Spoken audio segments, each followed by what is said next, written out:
Hello friend, my YouTube channel आप सबका स्वागत है। हम लोग आज जीके के बारे में बात करेंगे। ये जीके बहुत इंपॉर्टेंट है, तो इस वीडियो को आप लोग मिस नहीं करें और बिना स्किप किए हुए वीडियो को पूरा देखें। और इस वीडियो को देखने के बाद आपको बहुत अच्छे से रोचक इंटरेस्टिंग सब्जेक्ट है और आपको बहुत अच्छे समझ में आएगा। और ये इसमें आज 45 क्वेश्चन रखे हैं, तो आपको पढ़ने के बाद ऐसा एहसास होगा कि हम कुछ लेवल तक पढ़ रहे हैं और बहुत अच्छे से हम इसको डिस्क्राइब करने का प्रयास करें। हाँ, जो भी दोस्त मेरे चैनल पर नए हैं तो चैनल को सब्सक्राइब कर लें, साथ में बेल आइकन दबा लें। ठीक है, चलिए वीडियो के माध्यम से देखते हैं।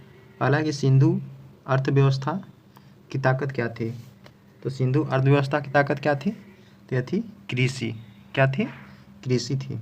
ठीक है, अब सिंधु सभ्यता के लोग सबसे पहले क्या किए थे? तो कृषि किए थे, कृषि का खेती किए थे। कृषि और इनका क्या नॉलेज था? तो पशुपालन करते थे। क्या करते थे? तो पशुपालन। ठीक है, तो कृषि और पशुपालन। इसके अलावा भी इन लोग के क्या करते थे? सबसे पहले सिंधु घाटी सभ्यता के लोग ने सबसे पहले क्या उगाए थे? तो कपास उगाए थे, यानी खेती कर कर कपास उगाए थे। सबसे ज़्यादा कपास कहाँ होता है? तो गुजरात में होता है। फिर उसके बाद दूसरा स्थान पे महाराष्ट्र में होता है। कपास के अलावा, यानी सिंधु घाटी सभ्यता के लोग कपास के अलावा और क्या क्या उगाते थे? तो चावल, गेहूँ, जौ, है ना। और पशुपालन में क्या करते हैं? बैल, गाय, भैंस, हाथी, ऊँट, भेड़, बकरी, सुअर, कुत्ता आदि पालते थे। ठीक है, और इनका निर्माण क्या था? तो इन लोगों का व्यापार शिल्प निर्माण उद्योग की प्रवीणता थी, यानी शिल्प का इन लोग ज़्यादा व्यापार करते थे। ठीक है, नेक्स्ट, वैदिक लोगों द्वारा किस धातु का प्रयोग सबसे पहले किया गया था? सबसे पहले प्रयोग किसका किया गया था? तांबा का।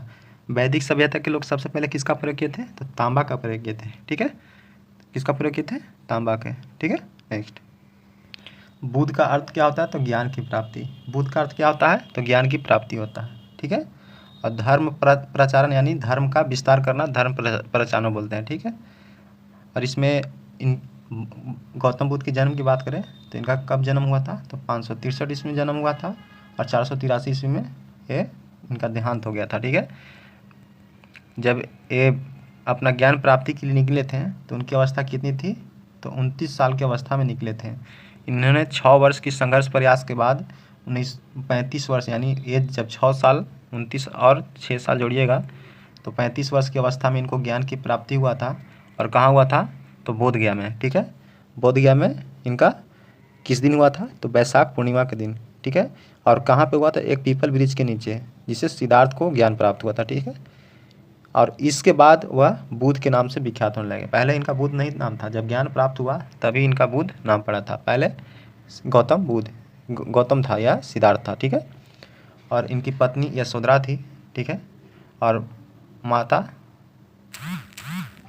और इनके एक पुत्र था जिसका नाम राहुल था। इनकी शादी मात्र 16 वर्ष की अवस्था में हुआ था। ठीक है, जब इनकी शादी हुई थी तो ये ऐसे व्यक्ति थे, हमेशा वनों में अकेले रहा करते थे। तो इनके पिता कहते थे कि हम एक राजा हैं और हमारा पुत्र जो है, गौतम बुद्ध के बारे में बोलते थे कि ये हमेशा एक अकेला रहता है, हमको राज का संभालेगा या नहीं संभालेगा। तो एक शादी होने के बाद वो एक फैमिली में बन चुके थे, जिसकी वजह से उन्हें बहुत सा ऐसा महसूस हुआ। तो एक दिन क्या हुआ कि वो अपना जंगल में, यानी लुबनी जो नेपाल की तराई में पड़ता है, वहाँ अपने जंगल में घूरने के निकले। तो हर एक चीज़ें देखें, एक मृत व्यक्ति का देखते हैं, एक वृद्ध व्यक्ति का देखते हैं ना, तो एक साधु का देखते हैं। तो सब अपना देखने के बाद वो समझते हैं कि ज़िंदगी क्या है, कुछ भी कर लो, ज़िंदगी एक ही जगह जाना, यानी मृत्यु सभी का है। तो उसको देखते हुए गौतम बुद्ध ने अपना विचार किया कि हम एक ऐसा ज्ञान, अपना मार्गदर्शन बनाएंगे ताकि सभी को इसके आकर्षण होंगे और एक अच्छे मार्गदर्शन पे चलने का प्रयास करेंगे। ठीक है, तो ये बहुत इनका सोचनीय विचार था और बहुत अच्छे अपना एक लेवल तक अपना इन्होंने प्रचार किया। और अगर सबसे पहले आप बोलेगा कि बौद्ध धर्म के सबसे प्रथम भिक्षुणी कौन थी, बताइए? तो गौतमी थी। कौन थी? तो गौतमी। ठीक है, और इन्होंने अपना एक बहुत राजस्व जमाया और इनका प्रथम गुरु अलाल कलाम मिलते हैं, उन्हीं के द्वारा ये मार्गदर्शन लेते हैं। ठीक है, नेक्स्ट, वर्धमान महावीर के परिनिर्वाण कहाँ प्राप्त किया गया था? तो वर्धमान महावीर, यानी जिसको महावीर बोलते हैं, उनका पावापुरी में निर्वाण हुआ था, यानी मृत्यु हुआ था। ठीक है। गुप्त राजा जिसने विक्रमादित्य की पदवी ग्रहण की थी वह कौन था बताइए। तो विक्रमादित्य के नाम से गुप्त राजा, किस गुप्त राजा को जाना जाता है बताइए। तो चंद्रगुप्त द्वितीय को बोला जाता है, यानी इसी का नाम विक्रमादित्य है। ठीक है। कुमार गुप्त ने ही क्या किया था, तो नालंदा विश्वविद्यालय की स्थापना किया था। ठीक है। दिल्ली सल्तनत का शासक कब प्रारंभ हुआ, तो दिल्ली सल्तनत का शासन कब प्रारंभ हुआ बताइए। तो 1206 से हुआ था। ठीक है। नेक्स्ट, कृष्णदेव राय ने कौन सी पुस्तक लिखी थी, तो कृष्णदेव राय ने किसका आकलन किया था, यानी कौन बुक लिखे थे, तो मुक्त माल्य, मुक्त माल्यद। मुक्त माल्यद का लेखक कौन है, तो ये कृष्णदेव राय हैं। ठीक है। राजतरंगी कौन लिखा है, तो कलहन। राजतरंगिणी एक जम्मू कश्मीर का उल्लेख मिलता है। ठीक है। तो इसका निर्माण किसने किया था, यानी किसका बुक है, तो ये कलहन का है। ठीक है। इसी में अकबर की जीवनी का उल्लेख मिलता है। चित्तौड़ की कीर्ति स्तंभ किसने बनवाया था, चित्तौड़ की जो कीर्ति है यानी चित्तौड़गढ़ का किला राणा कुंभा ने बनवाया था। किसने बनवाया था, तो राणा कुंभा ने। ठीक है। और यह विजय स्तंभ का, इसी को बोलते हैं, कीर्ति स्तंभ को ही विजय स्तंभ बोलते हैं। ठीक है। तो ऐसा अगर आपको मिलता है तो आप गड़बड़ाइए नहीं, और इसी को बोलते हैं विजय स्तंभ बोलते हैं। किसको, कीर्ति स्तंभ को। यह गन्ना भारत के सबसे आचार्य मीनारों में से एक है। ये जो कीर्ति स्तंभ है ये 4 मीनारों में से एक है। ठीक है। इसका निर्माण की बात करें तो कुछ भाग जो है लाल पत्थर से बना हुआ है और कुछ भाग जो है संगमरमर के पत्थर से बना हुआ है। और इसमें किसकी पूजा होती है, तो देवी देवता, इसको देवी देवताओं को एक समझिए तो बहुत ज़्यादा इसमें आती है, स्थापित किया गया है, जिससे इसका शोभा बढ़ता है। ठीक है। नेक्स्ट, किस मुगल शाह ने तंबाकू के प्रयोग का निषेध किया था, तंबाकू के प्रयोग का निषेध किसने किया था, तो जहांगीर ने। ठीक है। तो ये निषेध कहने का माने कि रोक लगाना। ठीक है। तो ये जहांगीर ने, और इसमें क्या किया था कि लोगों को कल्याण के लिए, कार्यों के लिए 12 आदेशों को घोषणा जारी करवाई, और इसमें शराब, मादक यानी जो उससे प्रभावित होने वाला है उस पर बिक्री पे रोक लगा दिया था। ठीक है। तो किसने लगाया था, तो ये जहांगीर ने। ठीक है। तंबाकू को रोक किसने लगाया था, जहांगीर ने। शिवाजी के राज्य की राजधानी कहाँ थी, तो शिवाजी के राज्य की राजधानी कहाँ थी, तो रायगढ़ थी। कहाँ थी, शिवाजी के राज्य की राजधानी तो रायगढ़ थी। कहाँ थी, रायगढ़। इसमें शिवाजी द्वारा 1674 ईस्वी में अपना राज्याभिषेक यहीं पे करवाया था। ठीक है। कहाँ, तो रायगढ़ में करवाया था। ठीक है। किसने, तो शिवाजी ने। ठीक है। और रायगढ़ की शिवाजी की राजधानी कहाँ थी, तो रायगढ़ ही थी। ठीक है। नेक्स्ट, भारत के लिए समुद्री मार्ग की खोज का श्रेय जाता है, तो भारत के समुद्री मार्ग की खोज किसने किया था, तो पुर्तगाली ने खोज किया था। ठीक है। वास्को डी गामा एक पुर्तगाली था जो तो 1498 ईस्वी में भारत की यात्रा पर आया था। ठीक है। और 1492 ईस्वी में कोलंबस, जो कि अमेरिका की खोज करने के लिए निकला था। ऐसे भारत की खोज करने के लिए कोलंबस ही निकला था, बट भटकते भटकते वो अमेरिका चला गया, जबकि ये पुर्तगाली वास्को डी गामा भारत पहुंच गया था। ठीक है। सबसे पहले कालीकट बंदरगाह पे आया था, तो इसको जमेरी ने स्वागत किया था। जमेरी क्या था, तो जमेरी ने गुजरात का क्या था, एक व्यापारी था। ठीक है। गुरु गोविंद सिंह द्वारा खालसा पंथ की स्थापना किस वर्ष किया गया था, तो 1699 ईस्वी में किया गया था। ठीक है। तो गुरु गोविंद सिंह द्वारा खालसा पंथ की निर्माण कब किया गया था, स्थापना, तो 1699 ईस्वी को। ठीक है। उसके द्वारा पाहुल प्रणाली की दीक्षित होने वाला व्यक्ति को खालसा कहा जाता है। यानी खालसा किसको कहते थे, तो पाहुल प्रणाली जो होता है उससे जो दीक्षा लेता था उसी को खालसा बोला जाता था। ठीक है। यह गुरु पद समाप्त कर दिया और गुरु ग्रंथ साहिब की घोषणा की थी। पहले गुरु लगाते थे तो गुरु पद को इन्होंने समाप्त किया, कितने, गुरु गोविंद सिंह ने। और यह खालसा यानी साहिब ग्रंथ की स्थापना की थी, गुरु ग्रंथ की। ठीक है। और फिर इसको स्थापना करने के बाद फिर गुरु को मान्यता दे दी गई। ठीक है। तो गुरु गोविंद सिंह द्वारा खालसा पंथ की स्थापना कब किया था, तो 1699। गुरु गोविंद सिंह का जन्म कहाँ हुआ, तो पटना के पाटलिपुत्रा में हुआ था। ठीक है। नेक्स्ट, बुनियादी शिक्षा का विचार पहले किसने प्रयुक्त किया था, तो बुनियादी शिक्षा का विस्तार महात्मा गांधी ने पहले किए थे। किसने किए थे, महात्मा गांधी ने। किसे भारतीय बिस्मार्क के रूप में जाना जाता है, भारत का बिस्मार्क किसे बोलते हैं, तो सरदार वल्लभ भाई पटेल का बोलते हैं। ठीक है। इनकी एक मूर्ति बना हुआ है गुजरात के, तो 182 किलोमीटर टोटल, अगर स्थल से यानी भूमि से पूछा जाए तो कितना है, बोलिए, 240 है। ठीक है। और भारत के पहले गृह मंत्री कौन थे? तो सरदार वल्लभ भाई पटेल थे। ठीक है। और यह मूर्ति कहाँ बना हुआ था? तो नर्मदा नदी पे बना हुआ है। ठीक है। अंग्रेजों द्वारा निम्न में से किस क्रांतिकारी को फांसी की सजा दी गई थी? तो किसकी फांसी दी गई थी? तो राजगुरु, सुखदेव, है ना। तो ये ऑप्शन के अनुसार करेक्ट हो जाएगा। और भगत सिंह को दिया गया था। क्यों दिया गया था? क्योंकि असेंबली में इन्होंने बम फोड़ा था। ठीक है, इसलिए इन लोगों को फांसी दे दी गई थी। तो राजगुरु, सुखदेव और भगत सिंह को। मंगल पांडे ने 1857 के विद्रोह पहली गोली कहाँ से चलाई थी? तो ये बैरकपुर से चलाई थी। कहाँ से चलाई थी? बैरकपुर से। बैरकपुर कहाँ का पड़ता है? तो पश्चिम बंगाल में पड़ता है। ठीक है। नेक्स्ट, और इनके बारे में, मंगल पांडे के बारे में और बात करते हैं। तो यह बहुत ही शक्तिशाली थे।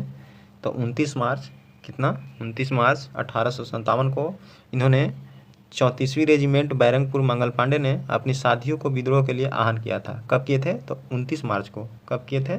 तो 29 मार्च को 1857 में 34वीं रेजिमेंट के मंगल पांडे क्या थे? तो एक 34वीं रेजिमेंट के एक सैनिक थे। ठीक है। तो इन्होंने सभी अपने साथियों को जागरूक किया कि आप लोग जागरूक होइए और एक आंदोलन का विद्रोह कीजिए। ठीक है। मंगल पांडे ने लेफ्टिनेंट बाग की हत्या कर दी और मेजर सार्जेंट ह्यूरस था उसको गोली मार दिए थे। ठीक है। तब मारने के बाद मंगल पांडे को 8 अप्रैल 1857 को फांसी दे दिया गया था। तो दोस्तों कहीं कहीं 8 अप्रैल देता है और कहीं कहीं 10 अप्रैल, तो आप उसके हिसाब से लगा सकते हैं। ऐसे मेनली रूप से कहीं कहीं बुक में 10 अप्रैल को ही मिलता है, तो इसका एग्जैक्ट आंसर 10 ही है। तो 10 अप्रैल 1857 को मंगल पांडे को फांसी दे दिया जाता है। ठीक है। किसके हत्या के जुर्म में? तो एक मंगल पांडे, लेफ्टिनेंट बाग की हत्या, यानी लेफ्टिनेंट एक बाग था उसको हत्या किए थे, और मेजर जो सार्जेंट ह्यूरस था उसको हत्या किए थे। ठीक है। बंगाल का पहला गवर्नर जनरल कौन था? तो बंगाल का पहला गवर्नर जनरल कौन था? तो वारेन हेस्टिंग्स था। कौन था? Warren Hastings. इसके बारे में बात करते हैं। तो ईस्ट इंडिया कंपनी का पहला गवर्नर जनरल था। 1773 ईस्वी में रेगुलेटिंग एक्ट के तहत बंगाल का गवर्नर जनरल बना और यह वारेन हेस्टिंग था। ठीक है। तो ये कब था? रेगुलेटिंग एक्ट के तहत। ठीक है। नेक्स्ट, दैत शासन किस गवर्नमेंट ऑफ इंडिया एक्ट द्वारा लागू किया गया था? तो दैत शासन किसके विरुद्ध लाया गया था? तो 1919 के तहत। ठीक है। तो 1919 के तहत रॉलेट एक्ट लाया गया था। दैत शासन प्रणाली, सॉरी दोस्तों रॉलेट बोल दी है, दैत शासन प्रणाली ये 1919 में लाया गया था। ठीक है। कांग्रेस की पहली महिला अध्यक्ष कौन थी? तो कांग्रेस की पहली महिला अध्यक्ष एनी बेसेंट थी। लेकिन दोस्तों याद रहे, अगर आपसे पूछ दिया जाए कि कांग्रेस की प्रथम भारतीय महिला कौन थी, तो सरोजनी नायडू हो जाता। ठीक है। जबकि यहाँ पूछा सिर्फ कांग्रेस की पहली महिला अध्यक्ष कौन थी, तो एनी बेसेंट थी। अगर भारतीय रहता तो सरोजनी नायडू हो जाता। ठीक है। और सरोजनी नायडू जो है भारत के सबसे पहले राज्यपाल थी। ठीक है, उत्तर प्रदेश के। कांग्रेस का स्थापना कब हुआ था? तो 1885 में हुआ था। ठीक है। इसके प्रथम महिला अध्यक्ष कौन थी? तो एनी बेसेंट थी। ठीक है। नेक्स्ट, इंडियन नेशनल कांग्रेस का स्थापना कब हुआ था? तो इंडियन नेशनल कांग्रेस की स्थापना एओ ह्यूम ने किया था। किसने? यानी आईएनसी कांग्रेस की स्थापना इसने किया था, तो एओ ह्यूम ने। यानी इंडियन नेशनल कांग्रेस की स्थापना कब हुआ था? 1885 में हुआ था। ठीक है। पहले महिला अध्यक्ष कौन थी? तो एनी बेसेंट थी। ठीक है। भारतीय कहेगा तो सरोजनी नायडू। नरम दल और गरम दल के बीच फूट कहाँ और किस वर्ष पड़ी थी? तो नरम दल और गरम दल के बीच 1907 ईस्वी में कांग्रेस यानी कांग्रेस का सूरत अधिवेशन में नरम दल और गरम दल दोनों विभाजित हो गए थे। ठीक है। भारत सेवक समाज की स्थापना किसने की? तो भारत सेवक समाज की स्थापना की तो यह गोपाल कृष्ण गोखले ने किया था। किसने किया था? तो गोपाल कृष्ण गोखले।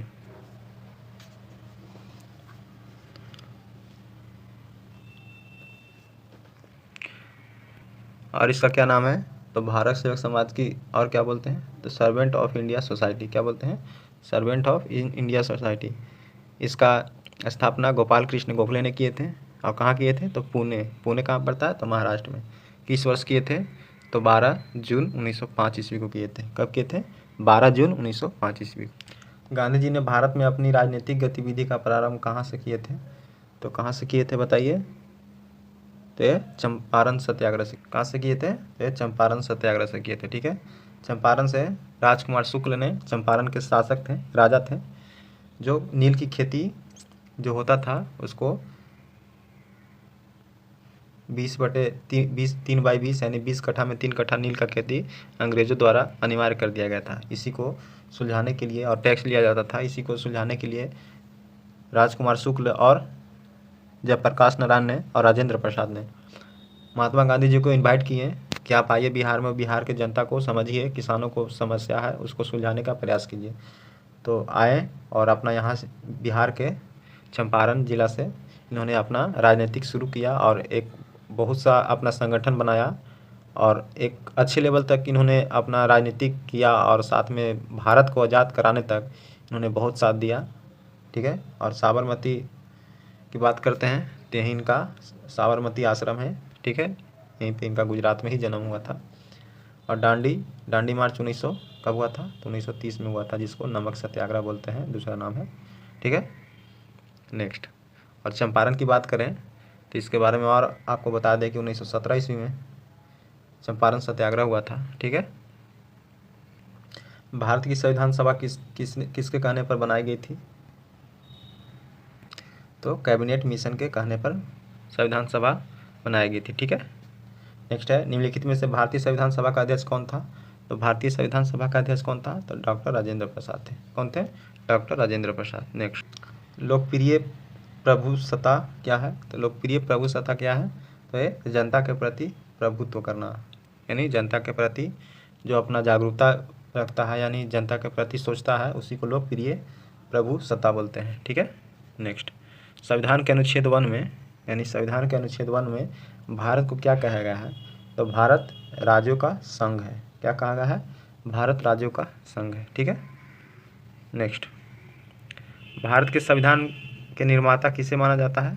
तो भारत के संविधान के निर्माता किसे बोला जाता है? तो डॉक्टर BR अम्बेडकर जी को। ठीक है, तो अभी मोदी सरकार ने इसको बदलने का प्रयास किया है, लेकिन ये पॉसिबल नहीं है, क्योंकि कहीं मोदी से कहीं पढ़े लिखे थे और जो 36 भाषा का ज्ञान, जो कि आज तक मोदी सोच भी नहीं सकते हैं कि उनको तो 2 से 3 भाषा बोलने में हालत पंचर हो जाता होगा, तो ये 36 भाषाओं का ज्ञान ज्ञाता थे, तो उनको टक्कर देना पॉसिबल नहीं है।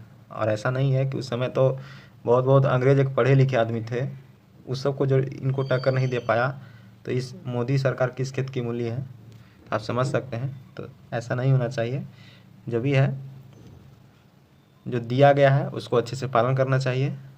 ठीक है, तो संविधान के निर्माता कौन थे? बाबा साहेब भीमराव अम्बेडकर जी। ठीक है, इनका जन्म की बात करें तो इनका 92 में जन्म हुआ था। ठीक है, तो इनका 1892 में जन्म हुआ था। ठीक है, और 6 दिसंबर 1956 में इनका क्या हो गया था? मृत्यु हो गया था। इनका जन्म कहाँ हुआ था? तो महू मध्य प्रदेश में हुआ था। कहाँ हुआ था? महू जिला मध्य प्रदेश। ठीक है, निम्नलिखित में से क्या उच्च न्यायालय और उच्चतम न्यायालय दोनों की अधिकारिक के अधीन आता है? तो उच्च न्यायालय और सर्वोच्च न्यायालय, यानी उच्चतम न्यायालय, तो ये आता है मूल अधिकारों को संरक्षण के लिए। ठीक है, नेक्स्ट है कि ग्राम राज्य के माध्यम से राम राज्य के बारे में किसने कहा था? ग्राम राज्य के माध्यम से राम राज्य के बारे में किसने कहा था?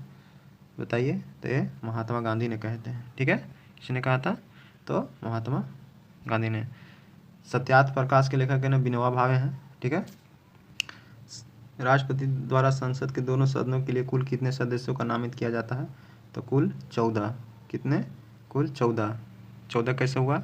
तो 12 राज्यसभा से और 2 लोकसभा से, एंग्लो इंडियन को, बट एंग्लो इंडियन को अभी हटा दिया गया है, तो न्यू डाटा के अनुसार उसको हटा दिया गया, टोटल 14। ठीक है, यदि राष्ट्रपति त्यागपत्र देना चाहे तो वह अपना त्यागपत्र किसे संबोधित करते हैं? तो उपराष्ट्रपति को देते हैं। ठीक है, राष्ट्रपति अपना त्यागपत्र उपराष्ट्रपति को, उपराष्ट्रपति अपना त्यागपत्र राष्ट्रपति को, और सर्वोच्च न्यायालय के मुख्य न्यायाधीश जो होते हैं अपना त्यागपत्र राष्ट्रपति को देते हैं। ठीक है,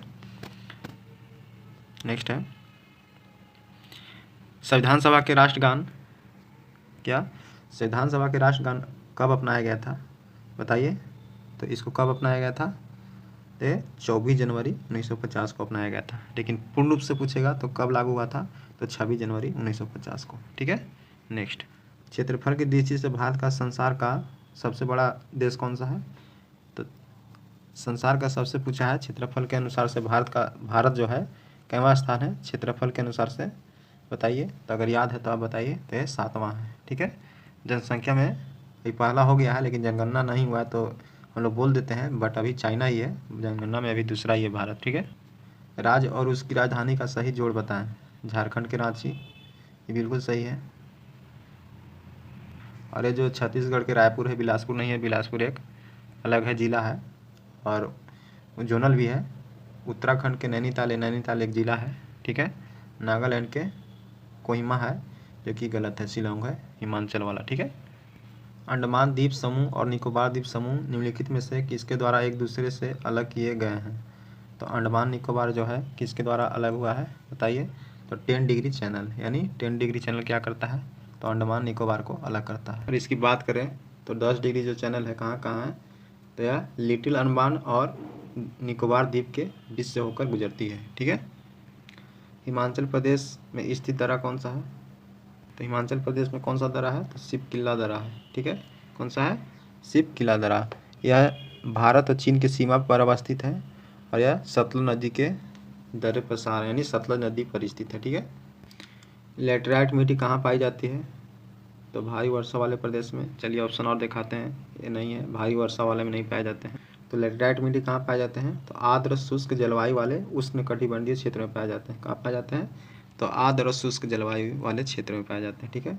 आगे है, भारत कौन सी नदी को खुला नाला कहा जाता है, यानी भारत को किस नदी को खुला नाला कहा जाता है बताइए। तो यमुना नदी को बोला जाता है। किसको बोला जाता है, तो यमुना नदी, यानी खुला नाला किसको बोलते हैं, यमुना नदी को, ठीक है।